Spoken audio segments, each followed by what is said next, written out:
Bonjour à tous, ravi de vous retrouver dans cette nouvelle vidéo sur le tutoriel de LibreOffice Base. Alors aujourd'hui je vais vous parler d'un thème qui est très connu dans le domaine des bases de données, ce sont les relations de table. Alors juste avant de vous en parler, je tiens à préciser quelque chose que je n'avais pas dit dans les précédentes vidéos. Évidemment, si vous avez des questions à me poser, n'hésitez pas à le faire, donc soit dans les commentaires de la vidéo, soit par mail. Vous pouvez m'envoyer vos questions à l'adresse mail qui s'affiche sur l'écran. Voilà, donc n'hésitez pas, surtout si je peux y répondre, j'y répondrai. En général, je réponds assez vite, ça dépend évidemment du temps disponible, mais je réponds assez vite et j'essaierai d'y répondre le plus clairement possible. Pareil pour ceux qui maîtrisent le logiciel LibreOffice Base. Si vous avez des astuces à donner, n'hésitez pas à le faire, hein, postez vos commentaires. Il faut savoir que moi je maîtrise assez bien l'outil, mais je ne connais pas tout non plus.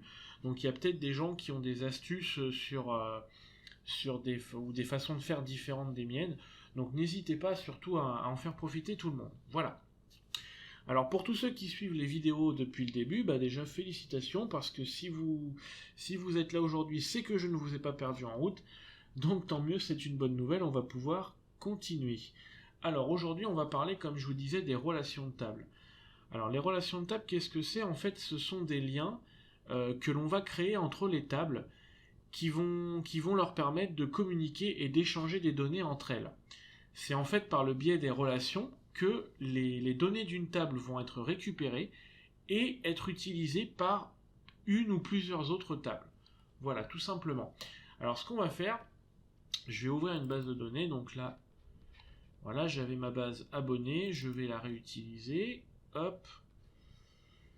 Donc dans ma base abonnée, j'ai une seule table, la table T abonnés, dans laquelle j'ai en fait stocké tout simplement la liste des abonnés de ma base. Alors on est sur quelque chose de très classique que vous savez faire, si vous avez bien suivi les vidéos, vous êtes capable normalement de recréer ce genre de choses. Donc j'ai une table T abonné avec la clé primaire qui s'appelle num client. Voilà, donc c'est un numéro automatique qui est généré. Vous avez le champ nom, prénom, code postal, la ville, la région et le numéro de téléphone. Alors, les relations de table, comme je vous l'ai dit, vont permettre à vos tables d'échanger des données et de communiquer entre elles. Pourquoi faire? Alors il y a plusieurs raisons. La première, c'est qu'en faisant cela, vous allez pouvoir éviter la saisie répétitive des informations. Par exemple, si vous remarquez bien, dans la table, il y a 3 abonnés, celui-là, celui-ci, celui-là, celui-ci et celui-là. Vous avez 3 abonnés qui habitent exactement la même commune, Saint-Malo, Saint-Malo et Saint-Malo. Et en fait, le problème, c'est que pour les 3 abonnés, il a fallu à chaque fois retaper le code postal, la commune, la région. Le code postal, la commune, la région, etc., etc.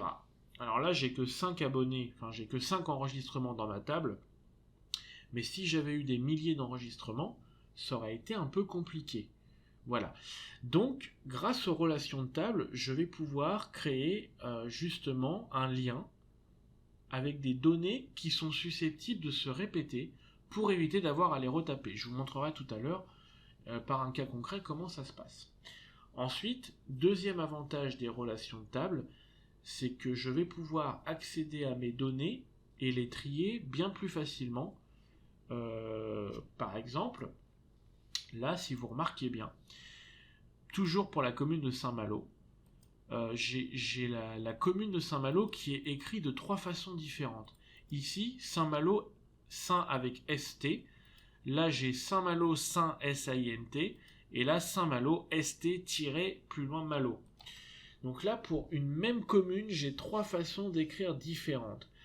Et le problème, c'est que si demain j'ai envie de créer une requête de sélection, par exemple, pour afficher la liste de tous les abonnés qui habitent Saint-Malo, eh bien dans ma requête, sur le champ ville, je vais mettre le critère Saint-Malo, mais comment je vais écrire Saint-Malo? Comme ça ou comme ça? Si je veux, moi ce qui m'intéresse évidemment, c'est que les trois abonnés soient pris en compte dans ma requête, puisque les 3 habitent à Saint-Malo. Donc je vais être obligé soit de créer 3 requêtes différentes, ou dans une même requête, et encore je ne sais même pas si c'est possible, de mettre 3 critères en écrivant les 3 façons de faire. Mais encore une fois, là, forcément, c'est facile parce que je n'ai que 5 enregistrements. Mais imaginez que demain, j'ai des dizaines, voire des centaines et des milliers d'enregistrements dans une table. Je ne vais pas m'amuser à chaque fois à écrire les dizaines et les centaines de façons de faire différentes.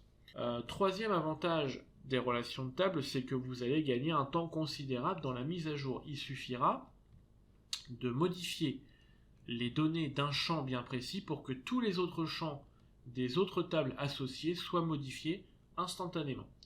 Et enfin, dernier avantage, les relations de table vont vous permettre de sécuriser vos informations. Ça permettra d'éviter que les utilisateurs puissent rentrer n'importe quoi dans vos tables, comme c'est le cas ici. Là, la commune a été écrite de 3 façons différentes. Avec les relations de table, on pourra éviter ce problème. Voilà. Ici, vous remarquez quelque chose, c'est que le champ code postal, le champ ville et le champ région, ce sont 3 champs dont les données peuvent être réutilisées pour plusieurs enregistrements.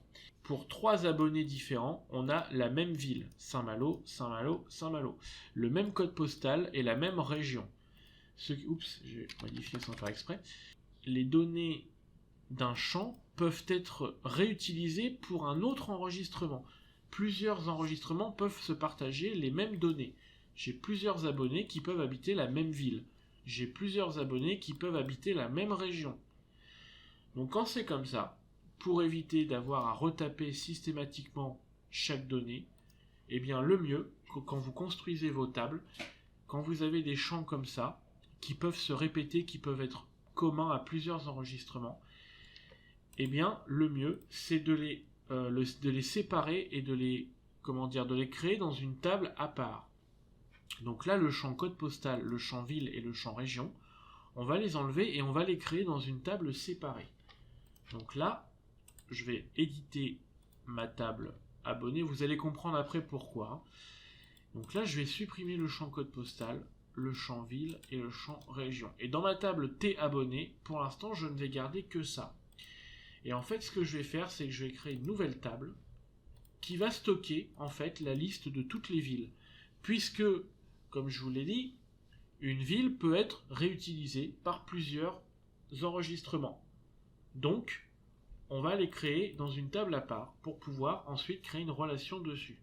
Alors, ma table ville pourra par exemple contenir donc un champ identifiant qui sera la clé primaire. Donc on va remettre en integer, autovaleur oui.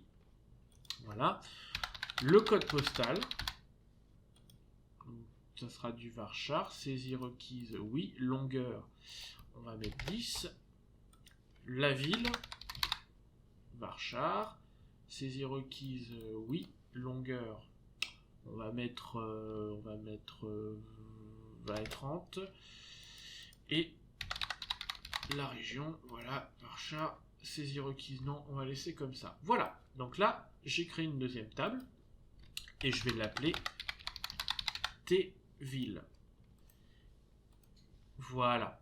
Là maintenant, j'ai ma table T-ville qui est ici. Alors je vais créer quelques villes. Voilà, donc enregistrement, Saint-Malo, région Bretagne, 33 000, on va créer une autre ville, Bordeaux, voilà, région Aquitaine, et enfin, je vais mettre la Normandie à l'honneur parce que c'est ma région, donc voilà, Normandie, donc 76 000 Rouen, Normandie, voilà. Donc là, j'ai créé 3 villes dans ma table T-ville. Et bien maintenant, du coup, voilà, plutôt que de réécrire à chaque fois, vous voyez par exemple la ville de Saint-Malo qui était partagée par 3 abonnés, plutôt que de le réécrire à chaque fois, je l'écris une seule fois dans la table T-ville, et en fait, je vais tout simplement faire un lien entre les deux tables pour justement éviter d'avoir à retaper tout ça. Alors je vais vous montrer comment on fait. Dans la table T abonné, je vais rajouter un champ qui va s'appeler par exemple identifiant ville. D'accord ? Et en type, je vais lui mettre. Alors il faut mettre, comme je vais le lier à la table T ville, il faut mettre le même type que la clé primaire. Donc la clé primaire de la table T ville, c'est du type integer. Donc là, je vais mettre du integer. Et ensuite, je ferme. Voilà. Et là, maintenant, je vais créer une relation entre les deux tables. Donc, je vais aller dans Outils, ici, le menu Outils, Relations.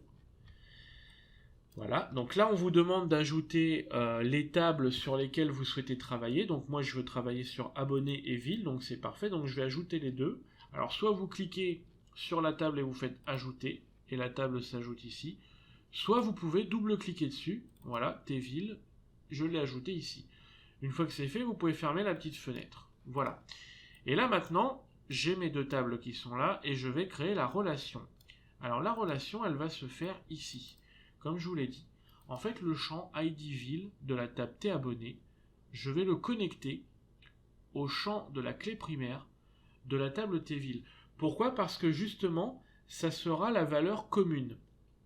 C'est-à-dire que en fonction de ce que je vais écrire dans le champ ID Ville de la table T abonné, le lien va se faire par rapport à la clé primaire et va associer mon enregistrement ici à l'enregistrement dans la table T Ville grâce à la relation. Donc là, je vais faire un clic gauche sur le champ ID Ville, je maintiens le clic gauche et je vais glisser avec ma souris jusqu'à la clé primaire de ma table T Ville. Et là, je relâche et voilà.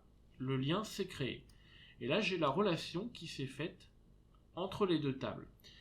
Alors, vous remarquez qu'il y a deux petits symboles. De chaque côté de la relation, il y a le symbole 1 et de l'autre côté un petit n.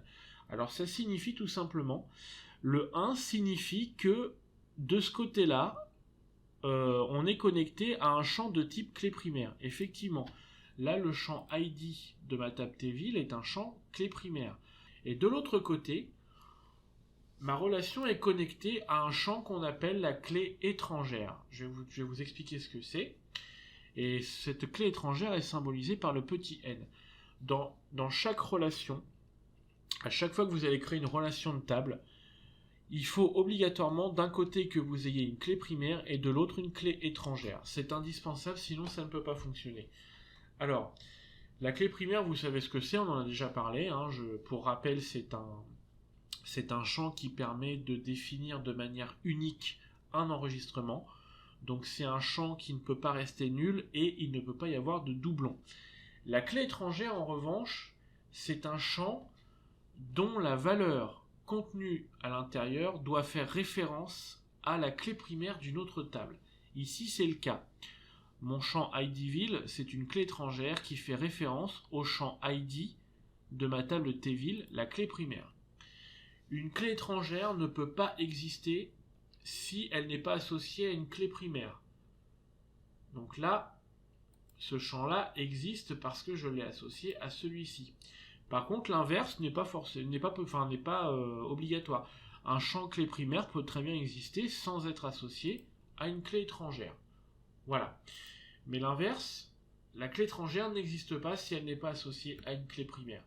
La clé étrangère doit être du même type que la clé primaire à laquelle elle est associée.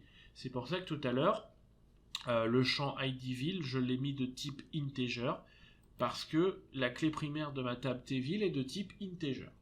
Voilà, tout simplement. Donc là, je vais enregistrer ma relation de table, je clique sur la petite disquette, je ferme, et là, je vais vous montrer l'intérêt de cette relation.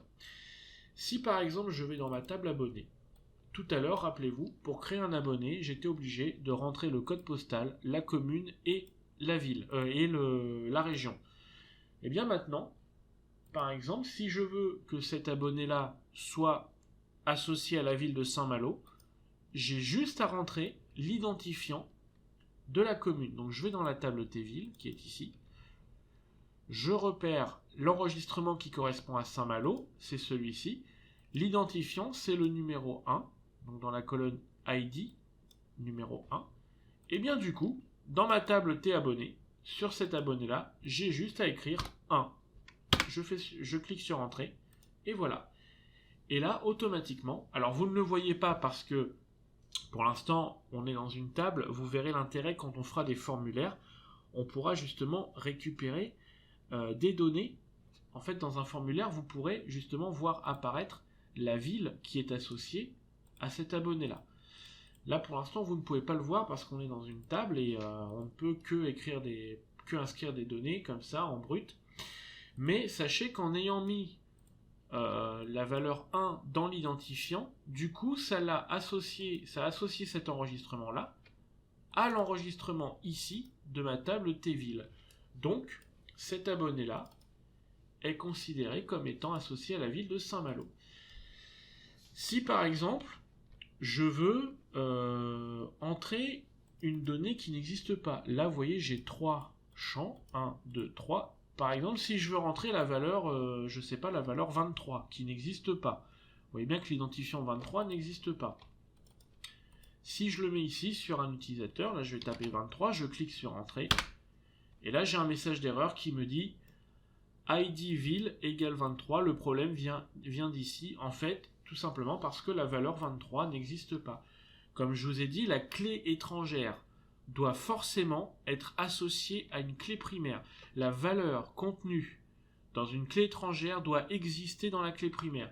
Et là, ce n'est pas le cas. La valeur 23 n'existe pas dans ma table Tville, donc forcément, mon enregistrement est refusé. Donc je ne peux pas le valider. Ensuite, par exemple, si je veux mettre plusieurs abonnés sur la ville de Saint-Malo, j'ai juste à mettre l'identifiant 1 à chaque fois. Donc vous voyez l'intérêt des relations de table. Vous verrez par la suite, quand on va commencer à créer des tables un peu plus imposantes, le fait d'avoir des relations entre les tables, ça va justement offrir une articulation très importante à votre base qui va permettre justement de créer toute la puissance et l'intérêt d'une base de données. Voilà. Donc on verra par la suite comment développer tout ça. Dans la prochaine vidéo, je vous parlerai des formulaires et vous verrez justement, on mettra en évidence ces relations par rapport à un échange de données entre les tables et vous verrez l'intérêt parce que là c'est vrai que c'est pas forcément évident à expliquer comme ça. Mais sachez qu'en tout cas, retenez bien que les deux tables que nous venons de créer en fait sont reliées entre elles par ce lien qui est ici, la relation de table. Voilà. Donc c'est très important. Et comme je vous disais, avant de terminer, à chaque fois que vous allez créer des champs dans une table, posez-vous la question, est-ce que le champ pourra être utilisé, est-ce que la valeur contenue dans le champ, pourra être partagée par plusieurs enregistrements? Là c'était le cas. Le champ code postal, la ville et la région pouvaient être les mêmes pour plusieurs enregistrements. Donc du coup, plutôt que de les réécrire à chaque fois, il vaut mieux les séparer dans une table. Donc dès que vous avez un enregistrement, enfin une valeur dans un champ qui peut être partagé, qui peut être commune à plusieurs enregistrements, dans ce cas-là, il vaut mieux la séparer dans une table à part, comme je l'ai fait pour la ville. Voilà, donc ça sera tout pour cette vidéo. On se retrouve dans la prochaine pour aborder justement le sujet des formulaires et on pourra creuser un petit peu plus cette notion de relation de table. Voilà, je vous dis à bientôt et je vous retrouve dans la prochaine vidéo.